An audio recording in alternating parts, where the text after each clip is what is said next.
Why were you wasting your time with someone that you claim you knew was not going to be your wife because she didn't like animals? Huh? Huh, Adam? Huh?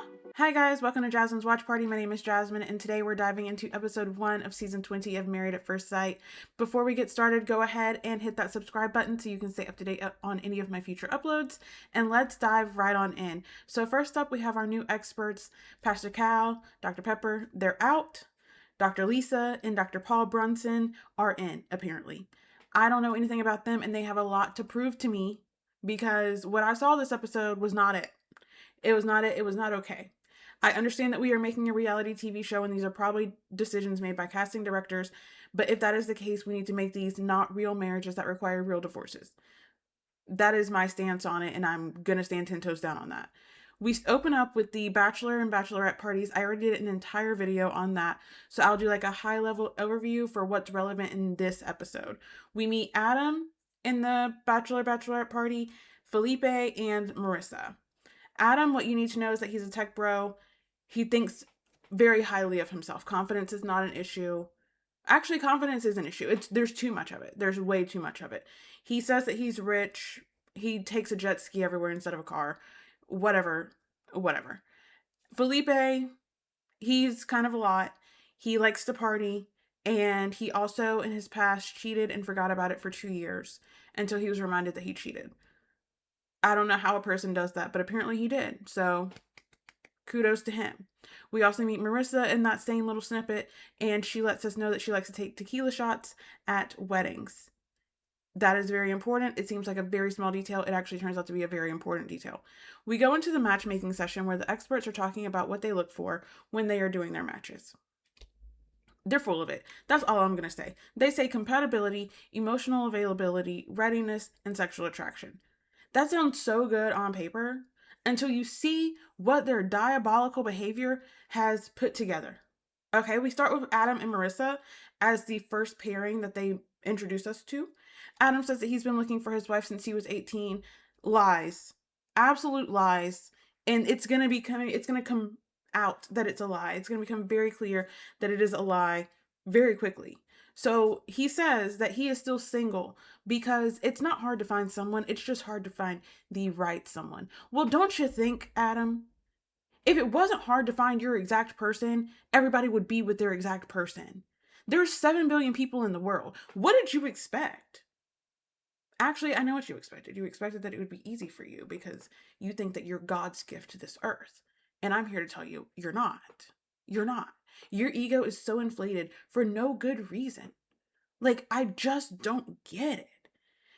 He also, this is one of the things that like really pissed me off. Dr. Paul goes to his cabin and says, this is quite the bachelor pad. When was the last time you had a woman here? Dr. Paul says, when was the last time you had a woman here, right? Adam goes, a female? The last time I had a female here was a week ago. A female? A female? That's the word that you use to describe a woman is a female? Am I shocked? Not really. It really tracks for everything I thought Adam was. I'm just very disappointed because why are you describing women, especially when somebody has prompted you a question with a woman and you respond back with a female and then you double down and say a female has been here last week. A female? You're disgusting. You're absolutely disgusting. They should have rejected him. Actually, let's get into why they should have rejected him also. You've been in this process for how long? Interviewing for how long? Only for it to come out now that you have been dating someone. You've gone on 5 dates. She's the woman who was just here last week. And Dr. Paul makes you call her and tell her that you can't see her anymore because now you're doing Married at First Sight. Why are you letting him call her and tell her no? You should be telling him no. He knew he was doing this process. This is not a surprise to him. You guys did not just randomly show up and say, oh my God, we're going to marry you. No, you've been interviewing. You've been in this process and you still chose to go on dates. And you claim you've been looking since you were 18. That is a lie. That is a bold-faced lie. Because when he said that, how do you feel about having to end things? You said it was fine because she wasn't your wife anyway because she didn't like animals. If you were really looking and seriously looking for somebody to be your wife since you were 18 years old, why were you wasting your time with someone that you claim you knew was not going to be your wife because she didn't like animals? Huh? Huh, Adam? Huh? Answer my question, because that makes no sense. It's very contradictory. It makes no sense. We then meet Marissa. She says that she just wants an animal lover. Girl, I need you to get higher standards, please. Fast. Get higher standards, please. She's close to her mom, estranged from her dad. We don't know what her dad did, but the way she talks around it, it seems like it must have been something pretty serious that it hurt both her and her mom. So I'm thinking probably like infidelity or something like that. We go on to meet Tori and Felipe, who was our second pairing. Tori wants a guy with dark features and facial hair, and she wants a fun boy. Felipe wants a girly girl. Congrats, you're getting what you're asking for. You're getting what you're asking for. Tori's a girly girl. Felipe is a fun guy who likes to party. And he has dark features and a mustache. Okay, whatever. Dr. Paul goes to meet Felipe to tell him that he has a match. Right? He sits Felipe down and he says, Felipe, you've been late to 2 of our interviews. And Felipe says, yeah, I was partying the night before. And Dr. Paul continues and again says, Felipe, you've been late to 2 of our interviews. Why have you been late? That's a problem. And Felipe said, yeah, because I was out partying the night before. I like to party. Like, I don't have to come into work until 4, so I like to party. And Dr. Paul said, well, that might be a problem. That might be a problem. Is it really a problem, Dr. Paul? Because you then turn around and say, but congrats, we found you a match. It's obviously not a problem. It's not a problem. It doesn't make sense. You guys cannot say that your requirements for a match are compatibility, emotional availability, readiness, and sexual attraction. You can't do that. Look at these matches that you're putting together. Adam and Marissa, they are not compatible. They are not. She likes to drink. He is sober. She likes to drink. He is sober. Where is the compatibility? That is like a baseline compatibility metric, right? Why would you put somebody who likes to drink, likes to take shots with someone who is sober? And if you have really been talking to Adam and getting to know him as well as you claim that you have, Dr. Paul, then you would know his hard stance on drinking and how very opinionated he is about it. And if Felipe partying was really such an issue, you would not pair him up with Tori. But no, it's not that much of an issue. Or you guys are colorblind and can't tell that the flags are red. I'm not sure. I'm not sure. We go on to meet Bellejolie and Mecca. Bellejolie is in the studio and she was singing. And she has a beautiful voice. Okay, a beautiful voice. And I love this editing clip because they then cut to Mecca in a little confessional or whatever. And he's like, I would love to be serenaded. And the producer, who I guess is interviewing him or leading the conversation, is like, really? Are you being serious? And I really think he was joking. But being asked that question again, he was just like, I mean, yeah, I love a girl who can sing. I think that'd be romantic. Lucky for you, Mecca, you're getting your girl who can sing. So I think she would actually be very happy to serenade you. I do. We move on to the weddings. And the first wedding we open with is Tori and Felipe. Felipe's main thing is that she gets along well with his mom. And at first I was like, I mean, that's a reasonable request. And then we meet his mom. And I was like, oh, I get it. She is a lot. She showed up to the wedding in a full bedazzled, like, floor-length gown. Okay, she said, everybody's gonna look at me. I want eyes on me. I want attention. Okay? So then we start seeing a little bit of her personality. He is definitely a mama's boy. Which, that's not always a bad thing. It just depends. And I haven't seen enough to know if in this case it's going to be a bad thing. However, I could see why someone might not get along with her right out gate. And so I'm not sure exactly how that's going to go. But when Tori walks down that aisle and Felipe turns around, he is enamored. He literally was like, oh, wow. And as a woman, that's what I want to hear. I want that energy when I look good, especially when I know I look good. Give me that energy all day long. Okay. So they do their vows. His vows are really sweet. I do appreciate that his vows were very much from the perspective of what he knows that he can contribute and give to her, even though he doesn't know her. So it wasn't just like your cookie cutter vows, I guess you would say, that people normally give on this show for whatever reason they feel like they need to really profess their love to a person that they don't know. And he even told her, I don't know you, but I do know myself. And I love that. I love that. Absolutely own the things that you can control. Own them. So they give each other a hug and a kiss. And Tori thinks that he's hot, which is so good because Felipe feels like he's newly hot. So, to each their own. And I'm glad that she agrees with him. That's a great start that they already think each other is attractive. So, I guess win for sexual attractiveness for the experts. I don't know. I really have a bone to pick with them. We move on to Bellejolie and Mecca. And Mecca's dad walks into like his groom suite. And Mecca immediately goes, oh, you're wearing a real pocket square. Last time it was a napkin.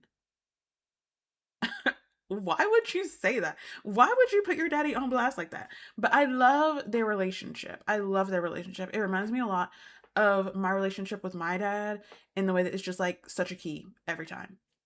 And his dad looks at him and he's like, anybody got some alcohol for those ankles? Because they're looking ashy. I was like, oh, so this is the kind of time we're on. Cool, cool, cool. His daddy, though, he does have his issues, and they do come up real fast. So his grandmother was also there. She seemed like a very sweet lady, gave him some good advice. And then, as the advice keeps going, his father speaks. And we're talking about whether or not Mecca is going to get to kiss Bellejolie, which he doesn't know her name yet, on the lips or not. And Mecca said he's just going to read the room on that. And his dad goes, well, cheek is for the weak, tongue will make her sprung. If you don't shut up. Will you shut up? Like, don't say something like that. He does not know her. They are strangers. They are strangers. You cannot expect for them to immediately kiss each other. You're not entitled to her body. You're not entitled to her affection. You're not entitled to her intimacy. Like, you guys are strangers. You are. And I'm glad that he had enough wherewithal to understand that they are strangers. Okay? Like, you guys are strangers. So when he gets to the altar and Bellejolie is walking down the aisle, when they see each other for the first time, they were cheesing. I'm talking 32s on full display for both of them. A full 64 to light up that outside area. It was crazy. But I really hope they work out because that was so cute. And they just seem so happy, so attracted to each other, and we love it. And then here comes Pops again, standing up in the middle of this ceremony to give some words of wisdom. If you don't sit down, truly, this is not a thing that people participate in. There is no audience participation involved in a wedding ceremony. Like, you're not an officiant. You're not one of the people getting married. Grandma really should have pulled him and sat him down. Because what are you doing? He is just going to be a lot. And I feel like if they have issues in their marriage, I feel like his father might be one of them. Because I just don't know if he's good enough at like reading the room and understanding what is happening to be fully there in the way that like he needs to be. You know what I mean? So they're up there talking. I swear they forget that they're even in the middle of their wedding ceremony because they're just yapping away about the things that they like, the things they don't like, their interests. And I love it for them. I love that they were getting along. She does make him kiss her on the cheek. And it does get in his head what his dad said. And so then he's like doubting himself and like, their relationship, which has just started. And this is why dad needed to shut up. You need to shut up. Like, you're not giving good advice. You're not. You're not. If they were actually getting married the traditional sense, like you had been dating for 2 to 3 years and now you're getting married and she was like, kiss me on the cheek, I understand that. I understand his dad's advice then because that is absolutely dead on arrival. But now, where you guys don't know each other at all, that makes zero sense. It makes zero sense. And lastly, we move on to Adam and Marissa's wedding. I do not have enough words or enough time to go into Adam and Marissa, specifically Adam. But I'm going to do my best. So let's hit Marissa first, okay?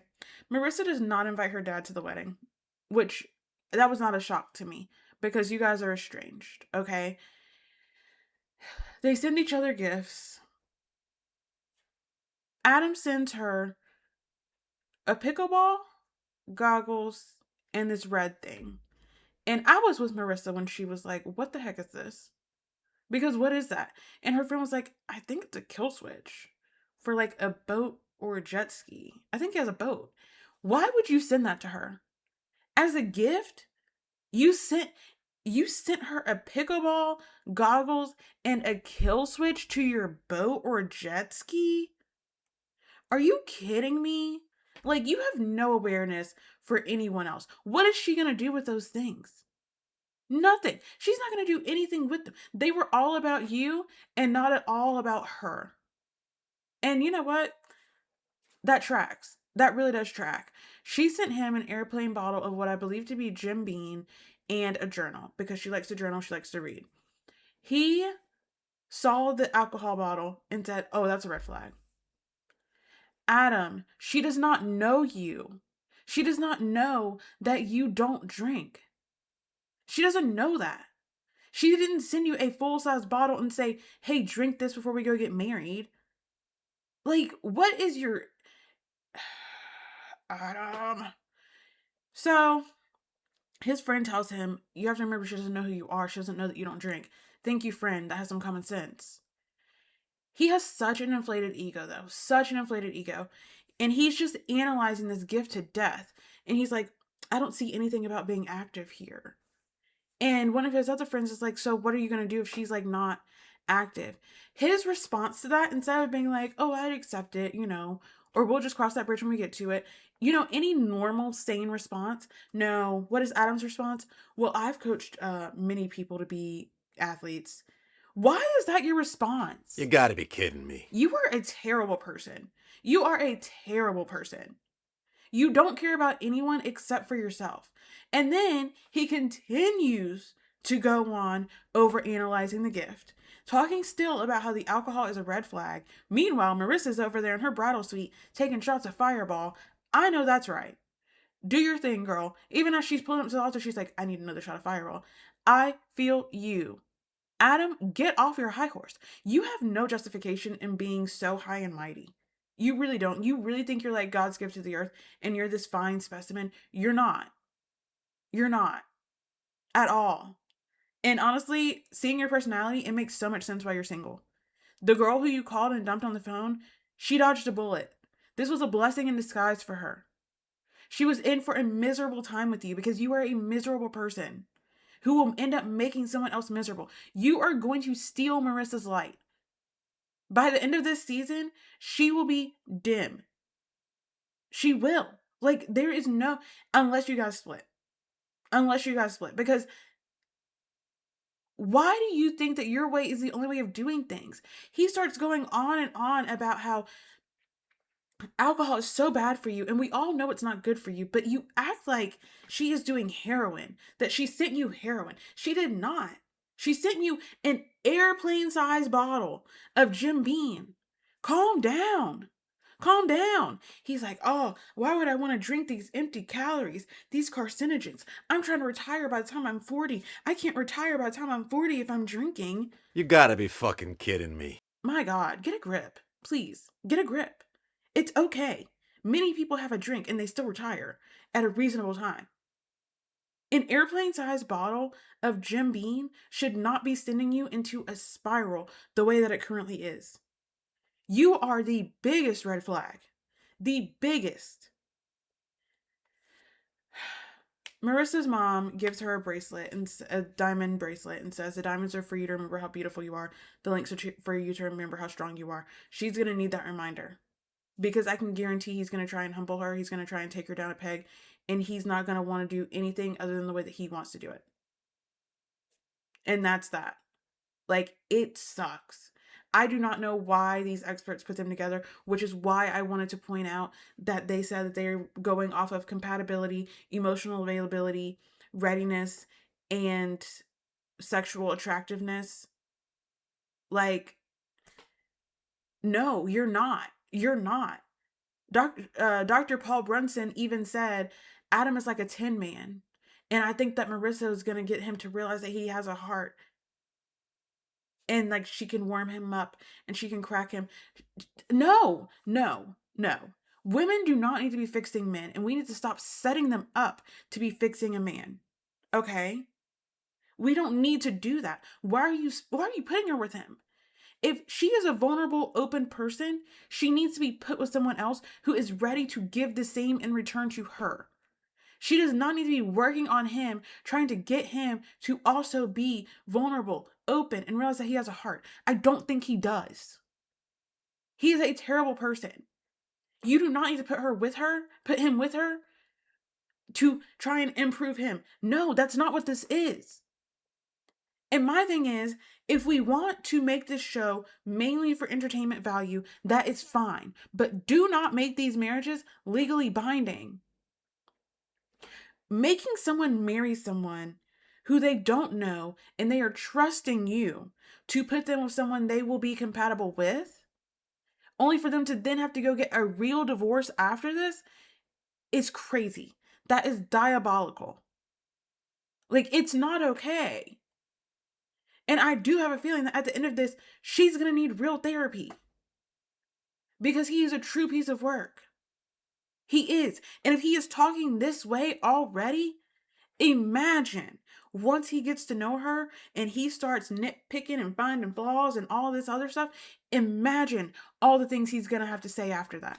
He was already making assumptions about her microplastics consumption and her microwave use. You don't know her at all. She sent you an airplane bottle of alcohol, and you think she just is a terrible person. You're a terrible person. You're a terrible person. And I will keep saying that this entire season, I am sure. Because I said it last episode, I'm gonna say it this one. I'm sick of you already, and we're only one episode into the season.